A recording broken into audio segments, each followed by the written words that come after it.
All right, so we're going to kick it off, and then as people join, listen in. So, my name is Castetter. I'm managing director of the Castetter Cannabis Group. I know many of y'all I see as in the participant list. So just a little background on what we do at the Castetter Cannabis Group is we work with entrepreneurs and businesses to help them understand regulatory compliance and strategy in terms of policy making and government relations and lobbying. And one thing we have started to get a lot because of the complexity around compliance, especially with the conditional cultivators.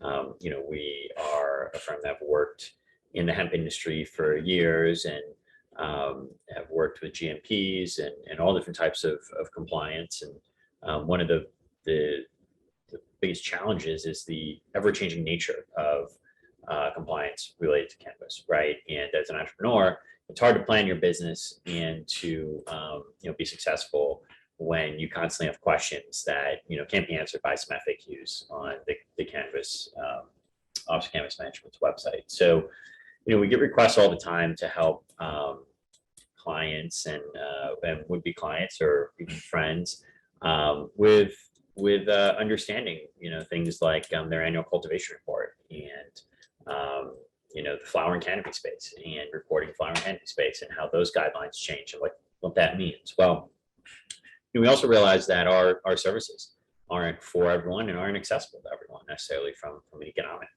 perspective. And so that's what kind of led us to start working with GreenSpace and the team here to say, how do we make compliance more accessible to small business owners where they don't have to hire a consulting firm such as ours or a in-house compliance manager that's really going to increase a lot of costs and make it very difficult for them to be profitable. And so, GreenSpace has a tech solution, a platform that they've launched pretty recently, and we've worked with them now for 6 months on understanding New York compliance specifically and what the needs are of operators, specifically cultivators and processors in the space. So, we are, really excited to be partnered with them and to roll this out and, for our expertise to reach so many more people than we would just, through our, individual consulting basis, which, is confined to a pretty small amount of clients. We're a small firm. We don't take on a lot of business, a lot of clients. So, how can we reach more people in the space and help more people, especially small business owners? So today we're going to go over with Kate Ruby and Ed Linitsky, who are compliance experts. Kate is part of our team, and she's a expert in regulatory compliance here in New York. She's going to go over just some of the basics around what you need to know and what to look out for. And Ed is also going to give some of his experience in other states and compliance and what might even be coming in New York. And then at the end, Chris and Nick are going to kind of just explain what GreenSpace Pro is and the software, very innovative software that they've rolled out and how it might help you. So along the way, if you have any questions, throw them in the Q&A, throw them in the chat, and we'll be happy to answer. So with that, I'll turn it over to Kate Ruby, who is the Director of Policy Analysis and Research at the Castetter Cannabis Group. Perfect. So thank you, Kaylin, for that fabulous introduction. I think I know a lot of you who have joined, and for those of you that I don't know, welcome. So yeah, I think kind of growing off of Kaylin's point, the licensing landscape in New York is rather complicated.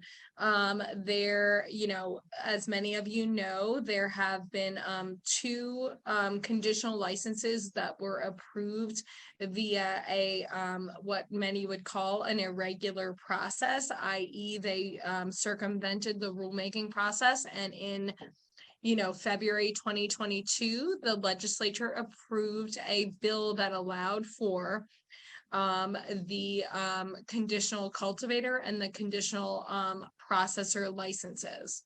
So we can go to the next slide here.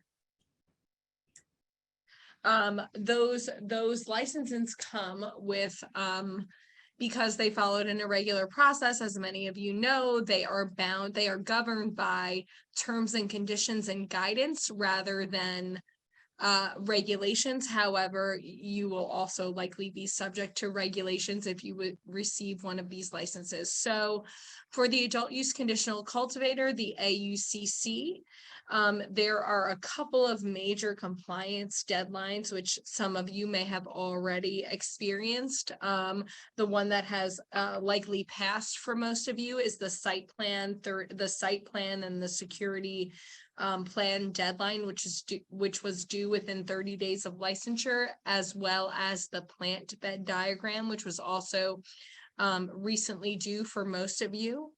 For the site plan is a pretty comprehensive and detailed overview of your licensed premises. And if I can share my screen here, which I can't, but the requirements for the site plan were, you had to delineate, for instance, specifically areas within your licensed premises that were designated for instance, flowering canopy, the areas that would be used for drying and curing.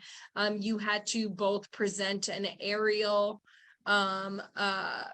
a diagram of your entire licensed premises, as well as a detailed diagram of your specific flowering canopy area.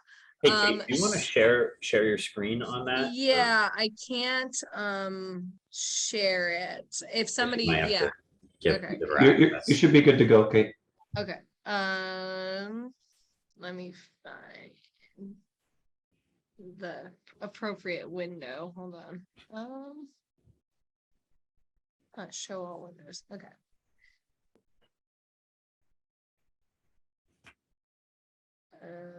Okay, perfect. Okay. So can everybody see what I'm looking at here? I assume so. Yes, we can. Okay, so this is our site plan checklist. This is important to note that this is but one requirement. This obviously was due 30 days post licensure, but this is but one requirement that's required for the operating plan going forward. But just to give you a sense of how complicated it can be, you have to essentially plan out your entire site to the T in terms of which areas you're using for drying and curing, your means of entrance and exit to the greenhouse. If you have any, for instance, if you have any like wells on your property or any sorts of water storage tanks, you need to account for all of these items to the state, because eventually the state is going to come and inspect your property, and they're going to juxtapose, they're going to look at your site plan, and then they're going to look at what's actually happening on your premises, and they're going to determine whether or not you receive a violation based on whether or not you're actually conducting activities in accordance with what you attested to the state that you were going to do. So when you submit this document, you are telling the state, this is exactly what we're going to do. And if we deviate from that, we have to notify you in advance in writing, or else experience corrective action. So you want to make sure that everything that you're submitting to the state is accurate from the beginning. But the site plan, this is just one example of how detailed and how what you're going to essentially be held accountable to in terms of maintaining your license with the state. So I'm going to stop sharing here, but this is an example of the specific canopy area. Anyway, yeah, so that was the site plan. Again, the site plan is but one of approximately 11 requirements in the operating plan, which is due 6 months Post-licensure, for many of you, that will be November of 2022.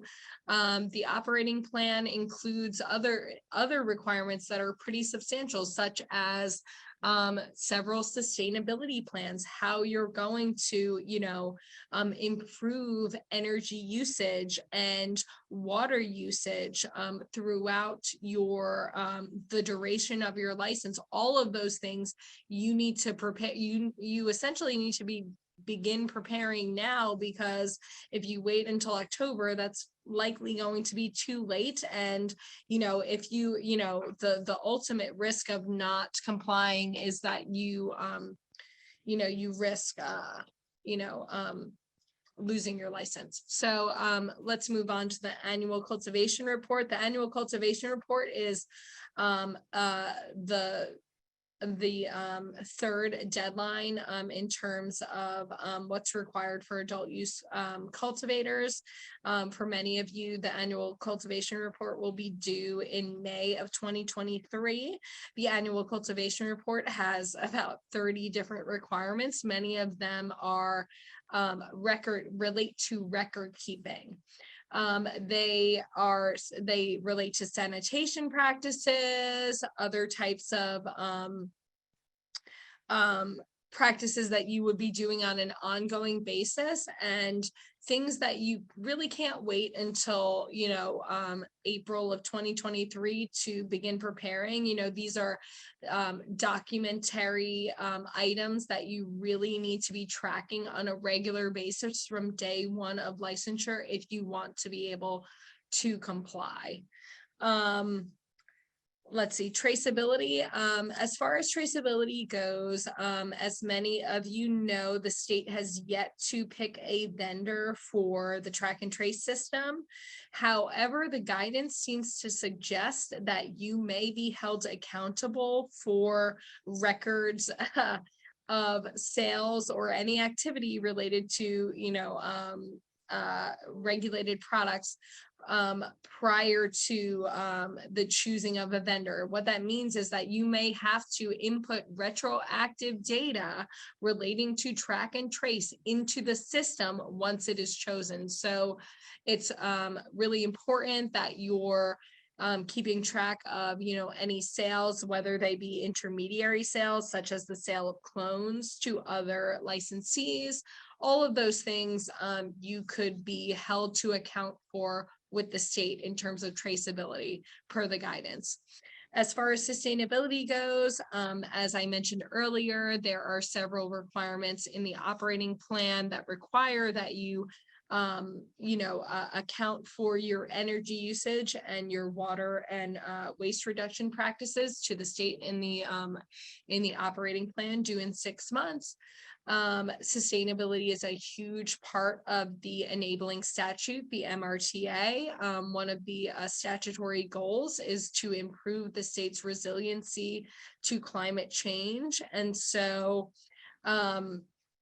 your sustainability practices will likely affect your ability to transition successfully to an annual license, and may affect the canopy area that you're granted, your success in terms of sustainability practices, and your ability to potentially demonstrate reductions in energy usage and water usage, and also waste reduction may affect your ability to transition to either, an annual license period, or to transition to an additional canopy area if that is allowed. We can go to the next slide.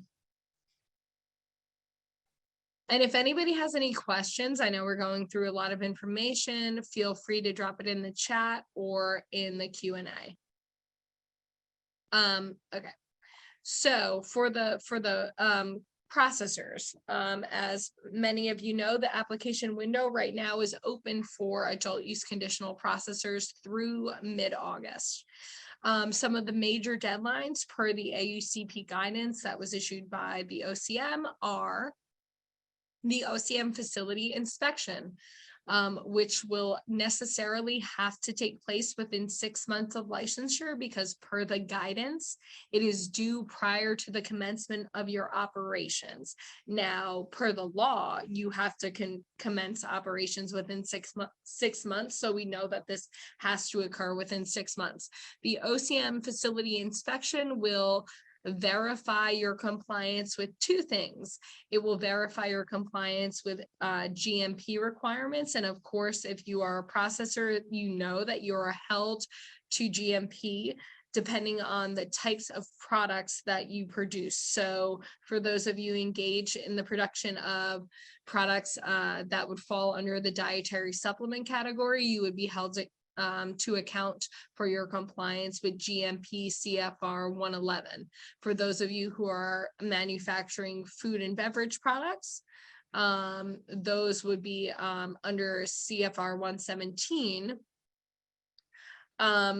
So the state will be, so the OCM and inspector will be coming in to verify your compliance with that, as well as your compliance with the OCM issued guidance. And some of those conditions that they might be looking at are, you attested that you are producing these types of products. Let's make sure that you have the appropriate records, because one of the requirements is that you keep an ongoing list of the types of products that you're producing. So they might be verifying compliance with that. They might also be checking on your extraction methods, because of course, if you want to engage in extraction, in certain types of extraction methods, you may have to get additional approval from the state, such as if you wish to engage in hydrocarbon extraction, you have to make sure that you are in compliance with the appropriate fire department in your area, and you have to have a letter from that fire marshal attesting that your facility is equipped to do that. Or the OCM might issue a form, but they have yet to do so. So those are just some examples of OCM items that outside of the GMP that an inspector might be verifying that you are in compliance with. And some of those might relate to record keeping. The annual packaging report, this definitely relates to record keeping. This is essentially you're going to have to account to the state 1 year post licensure as in terms of the types of packaging materials that you're using and the quantity. So this is relates to sustainability generally speaking, but that is one of the deadlines. So when it comes to the path forward, some of the consequences of non-compliance. So the major consequences of non-compliance are that you could receive fines, you could have your license suspended, or you could have your license suspended or revoked by the state. So the first step in terms of non-compliance is typically the issuance of a corrective action plan, a CAP, if you fail to address the violations. If you fail to address the violations included in that corrective action plan, you could be subject to, further corrective action, but that is typically the first step. And then you might receive fines or a revocation subsequent to that. But in terms of a corrective action plan, I would just say that, that would subject you to pretty rigorous scrutiny by the state when you're trying to get plants in the ground or trying to deal with plant material and extract it on an urgent timeline. That is not something that you want to have to deal with on a tight budget in a small operation, because that is going to require a lot of attention and detail. As far as the long-term effects of failing to comply, well, it could jeopardize your entire business, because what we know in terms of the ability to transition from a conditional to an annual license, what we know so far is that that will be highly contingent on whether or not you were a compliant operator in the conditional space. And so any violations, any real reason for the state to say, well, this person might really not be our ideal candidate, that could be, you know, a reason to deny a successful transition to an annual license, which of course that process will be open to a lot of other folks and it will be highly competitive. The other issue that's going to be huge in terms of transitioning is your ability to both document and attest to the success of your sustainability practices, and to be able to demonstrate to the state that you have made progress in that area, potentially by showing a reduction in your energy usage month by month over a 16-month or an 18-month period, could potentially greatly increase your chances for getting an annual license with an increased cannabis space. So compliance is a main part of being able to transition successfully, as well as, you know, the documentation that supports, your standing as, an active and compliant participant in the program. So with that, I will turn it over to Ed. Thanks, Kate. Hey, everyone. My name is Ed Linetsky, and I receive regulatory compliance for GreenSpace. So I do both the compliance side of things, but also the content, and very excited to present to you guys. So it's a great transition from what Kate was saying to some of the things that I wanted to bring up and really compare the New York environment as we see today and its potential as we see going forward to some other recent examples, including the state that you operate in now. Historically, many of you may know operators, although there aren't that many. There's only 10 ROs in the medical side of things right now in New York, but historically, the regulators haven't been too active. And when they were active and they were visiting locations, yes, there were findings, but there was at least nothing that I've seen that was, very major. So it wasn't a very heavy-handed approach. But what we've seen in markets that are neighboring, such as Illinois and New Jersey, is that when they transition from medical to recreational and they roll out a program that they're really proud of, they really try to make sure that operators are following the rules. When I was part of the Illinois transition from medical to recreational, and during even medical times, the Illinois program was very strong. They were in cultivation and manufacturing facilities on a very regular basis. And they were very quick to fine. These weren't huge fines, but several $500 to $1,000 to $2,000 fines add up really quickly. So they continue to be strong, even though they have a small team. Now, it's a bit of a different market. There aren't that many cultivators and manufacturers, so they were able to get to them more readily as opposed to what we have in New York. But still, you saw a pretty active regulatory compliance program that focused obviously not only on the illicit side, but also on the recreational side in the ongoing medical program that was licensed. And what you saw in New Jersey was actually very interesting. They rolled out the adult use program, allowing certain medical operators to sell recreational. And within the first month, we saw a very large fine. There were, as you see here, just a quick summary of what happened. And there is, if you Google this, you'll find numerous articles on the topic, but essentially 7 companies were permitted to sell recreational cannabis. One of the qualifiers for them is that they were supposed to leave a window open each day for medical patients to be served exclusively, right, to ensure that the medical market continues.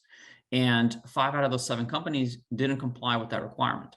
And the result, within a month of being operational, 5 of those companies were fined a total of $360,000.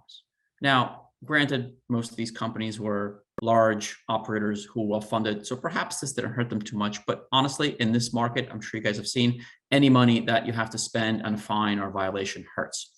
So clearly, I'm talking about retail, and this doesn't apply to you directly, but the intent here is that we want to avoid regulatory action.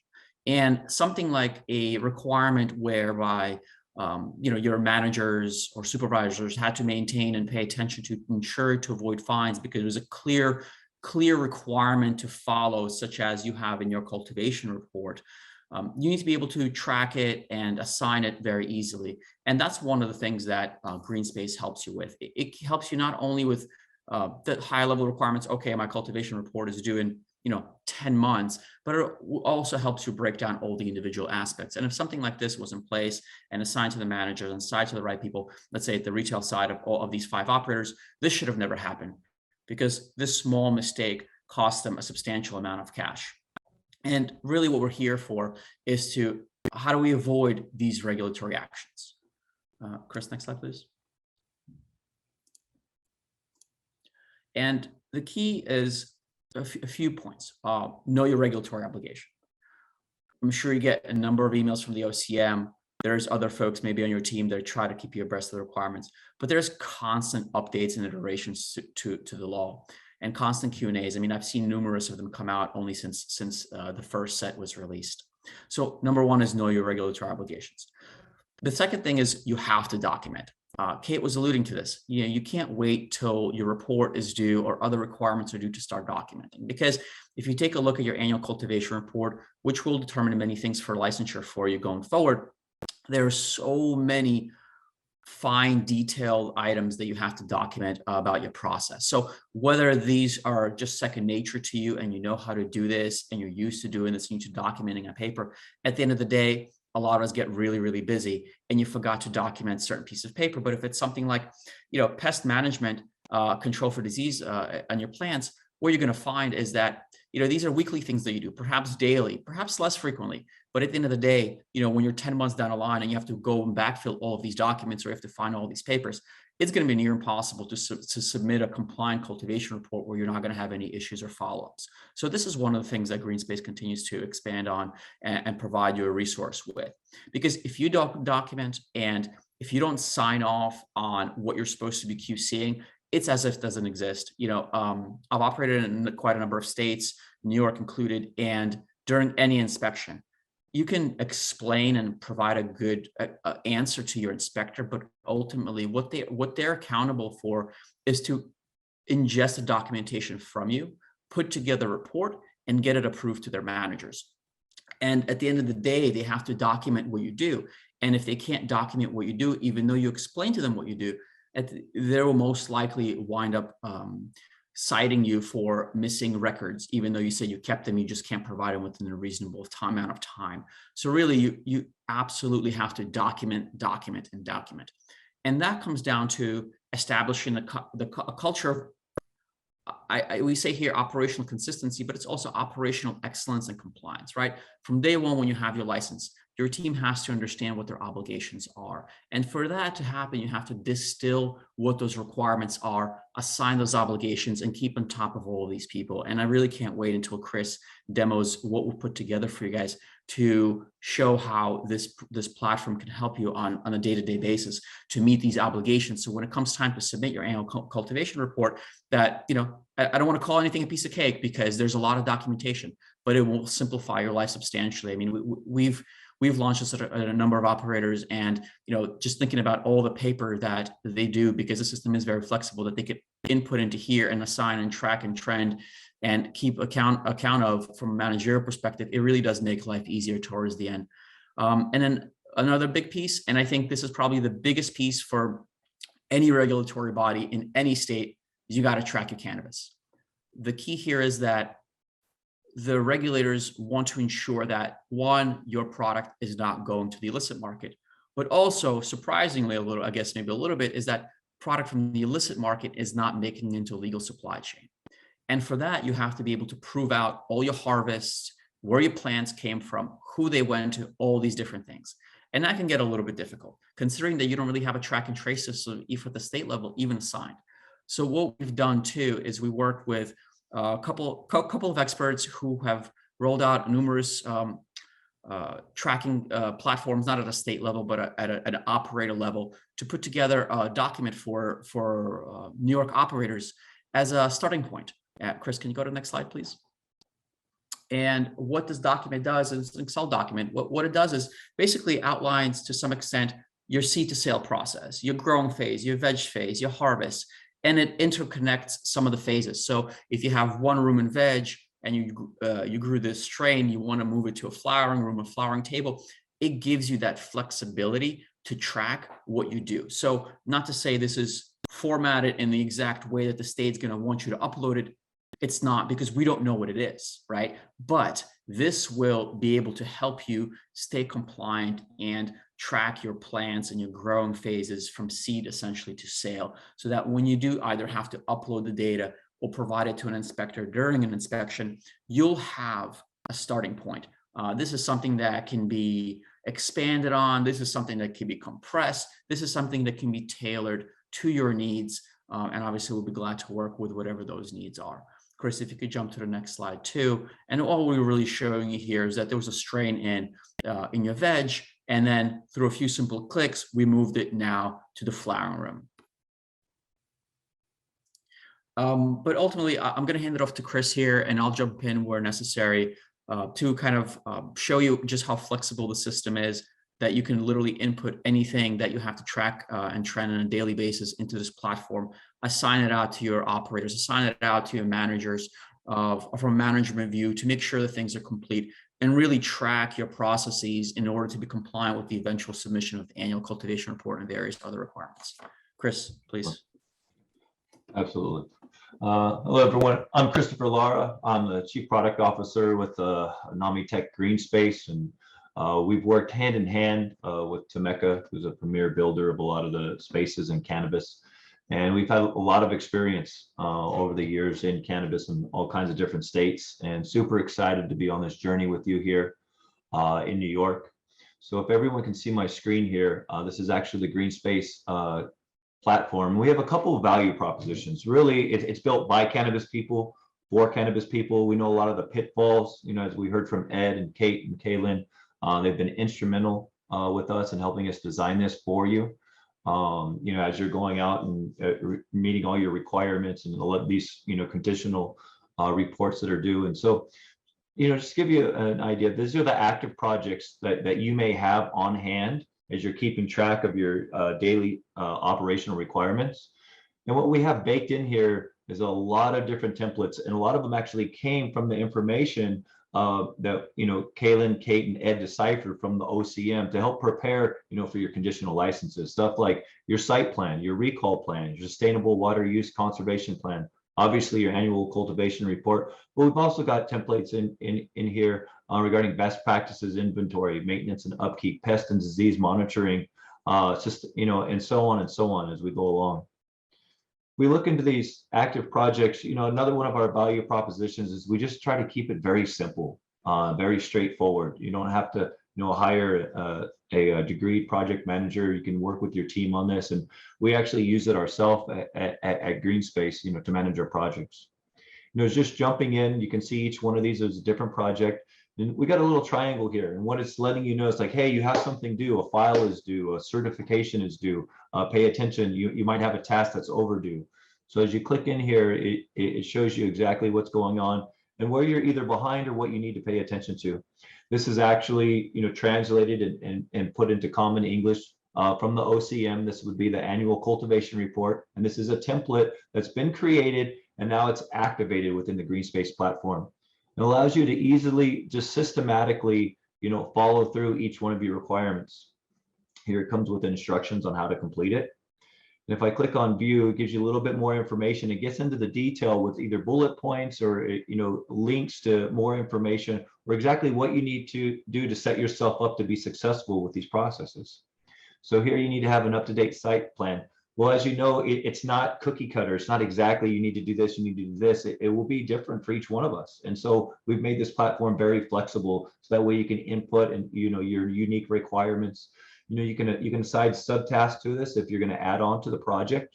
You assign either a team or a person to be responsible, start and due dates. You might also have requirements or variables that need to happen before or after this, and we've made, you know, allocations for that. You know, you can create your own labeling system. This happens to do with the site plan. And here, when you're done, you actually attach your site plan, you know, for compliance here and mark off that it's done. So that way, you know that that's out of the way. We've also created a chat feature where you can communicate at the project level, location level, or task level to anyone in your team or someone outside your team that might be working with you, on your project or in GreenSpace. So what we found in this industry, you might have Slack, you might have WhatsApp, you might have Google Sheets, Asana. And so we've tried to create an ecosystem where you can communicate and collaborate together on your projects and requirements. So if I click on this link, because this is one item in the annual cultivation report, it's the first item we have on here, and it's an up-to-date site plan that we should have. So if we click on this link, it takes you to another project within GreenSpace. And again, super easy to follow along. As I mark this, you can see right now you've got 0% completion.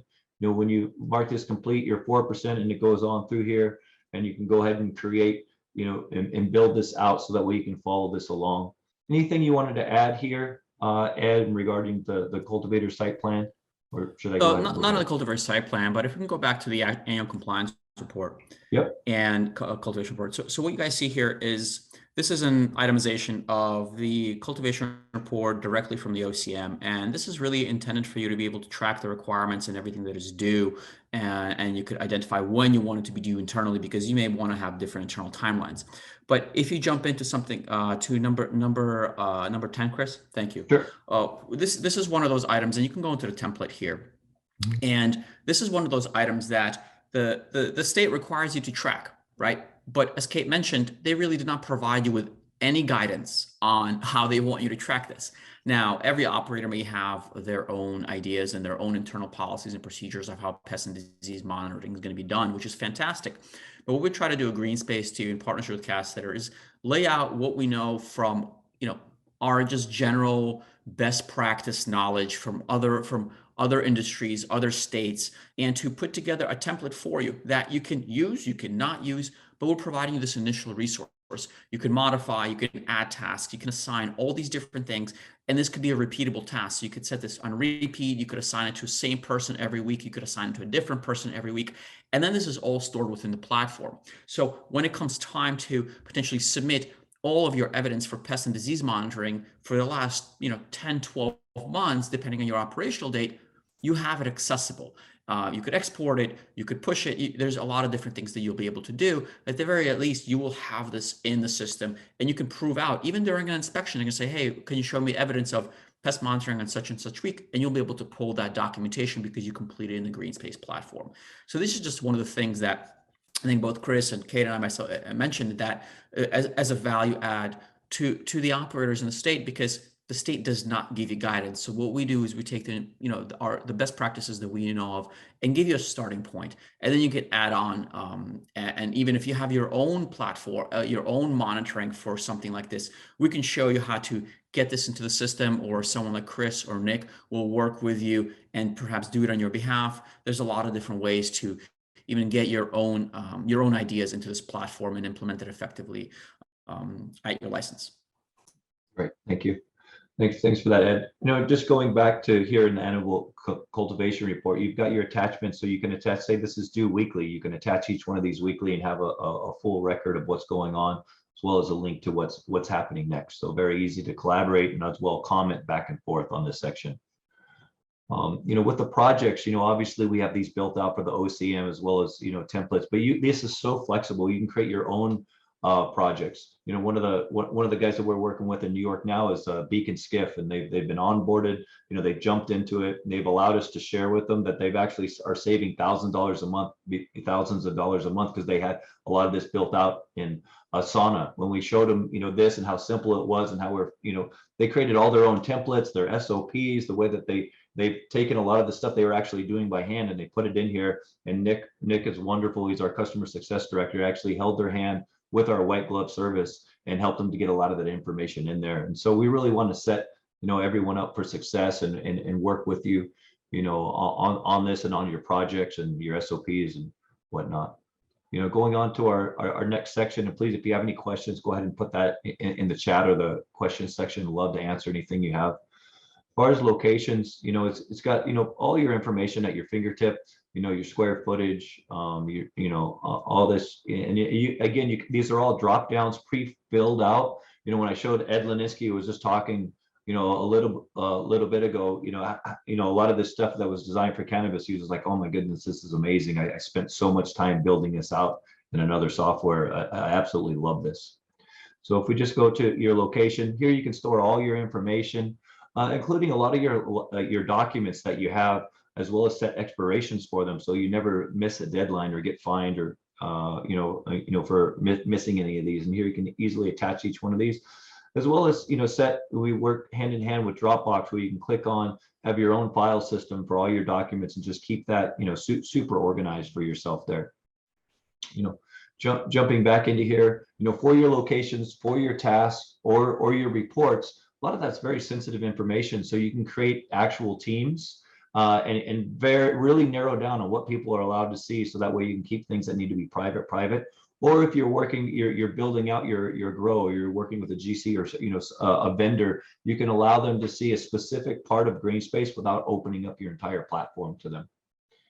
Going on to the license again, a lot of this stuff is built exactly for cannabis and has allocations to attach all your files and licenses, your property information. As you know, cannabis is the most taxed industry in the country, and we've made allocations for that, as well as we allow an easy, to put in any field that we left out. If you want to keep track of inventory or who's on premises or what hours, you can easily build that out. And Nick and I can even work with on some of the methodologies that have been very successful with some of our other partners.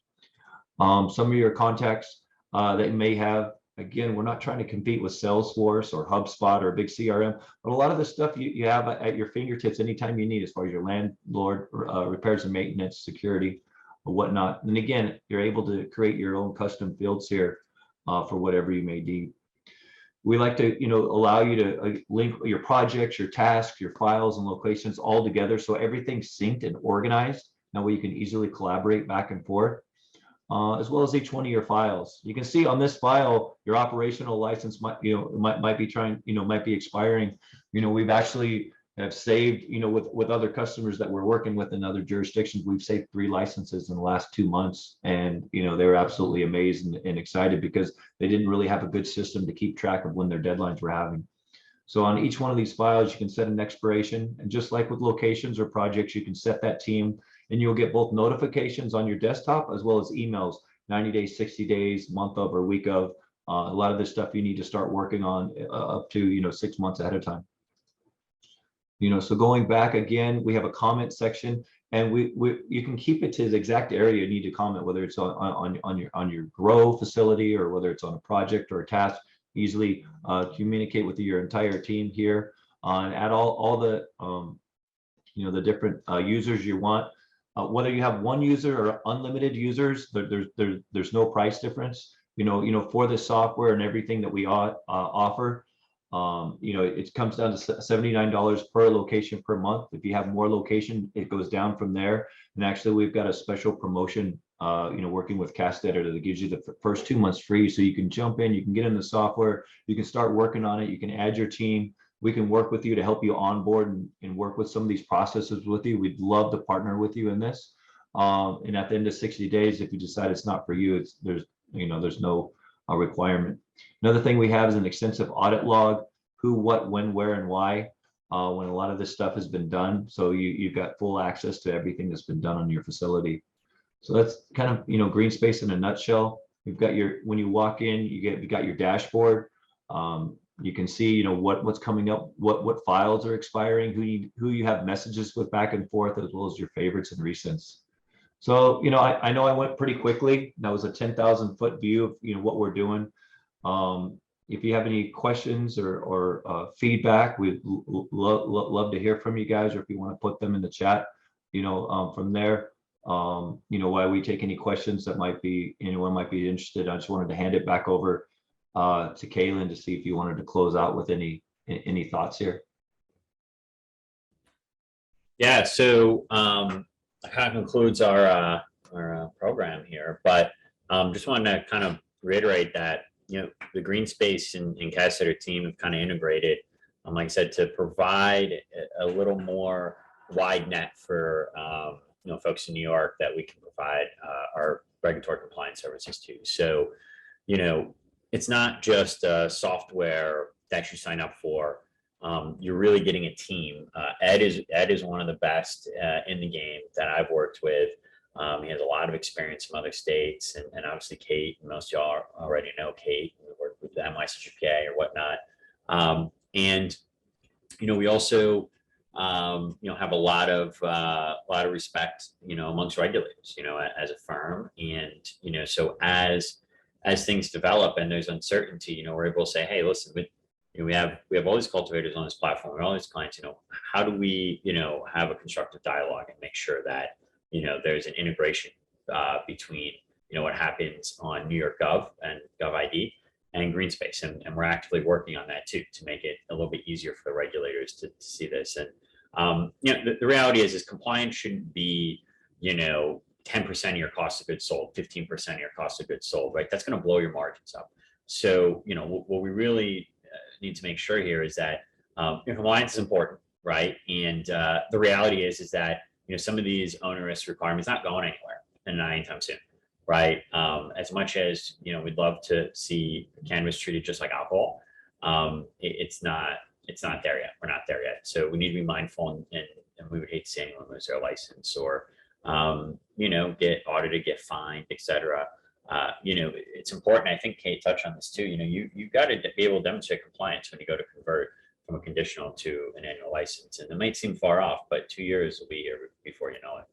I do think we have a question and answer. It looks like the question comes from someone with the same last name as me, which is a lot of fun. Dylan Castetter, who Dylan, for those who don't know him, he's my brother and also runs compliance at an operation in Broome County. He says, does the system already include those sections for compliance, or will I get a blank canvas and then create my own? So this is a great question, Chris. Do you want to kind of explain or add, how the templates work?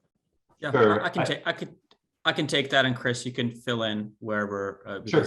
Right. Absolutely. So the answer is yes, kind of to both. So where we are right now is we have a number of those templates that you see. So you will receive the templates that you see, but we also continue to build out. The goal is to, within a very short period of time, to essentially have anything that you can templatize in the annual cultivation report dropped into our platform and made available to you. But in addition to that, one of the things that I want to emphasize, and which I absolutely love about the system because I use it myself, is the fact that you can create any template pretty much in here that you can think of, whether it's part of the annual cultivation report or not. So yeah, you can have a blank slate, so you can create, and in another time, I guess maybe not in here, but Chris can show you how those templates can be created, how any type of project can be created. But the answer is yes. Oh, there you go. The answer is yes to both. You will have whatever we can templatize from the cultivation report, and you will also be able to create new templates that fit your needs. Yep, absolutely. So if I go ahead and just show you how simple it is. You create a project, you select one of these templates. So you're going to sustainable water use and conservation plan. Go ahead and click on that. You preview it. You can make sure it's the right one. And you just click use template. And then from there, you can edit it, you can change it, you can move things around, you can add your own information. So these templates are included. But as Ed mentioned, it's very flexible. You can create your own as well. And then you also saw the add blank template. That's where you just create your own. And correct. You could either start a project or just create a brand new template that you can reuse and reuse as many times as you need. Yeah. And so there was another question that I'd answered in the chat, and Chris and Ed and Kay, I think you saw this, but someone joined a little late and asked if they could get a recording of it. So this is being recorded, and we can definitely share that with you. And I did let her know that Chris, you'd be reaching out. Chris is a great point of contact if you want to learn more about GreenSpace or you have more questions. You can also reach out to me and then the team over here. So looks like we have another question. That one. So if no one has any more questions, we'll be signing off now. And like I said, please reach out. Chris will be reaching out, and if you're interested in GreenSpace, try it out. It's worth the demo. It's worth trialing. Absolutely. And if greenspacepro.com is the website. You can sign up for a demo there. You can ask questions, or you can email me or call me directly. And I'd love to have a conversation with you. And any way we can help out, as Kaylin had mentioned, any of us would love to assist you. So, I think that's being said, I think that's all we have. And thank you everyone for the presentation, and thank you for all the attendees that showed up. We appreciate all of you. Thank you for your time, everyone. Have a great rest of your day. Take care. Cheers. All right, sorry about that. Oh, I was talking to Kate there.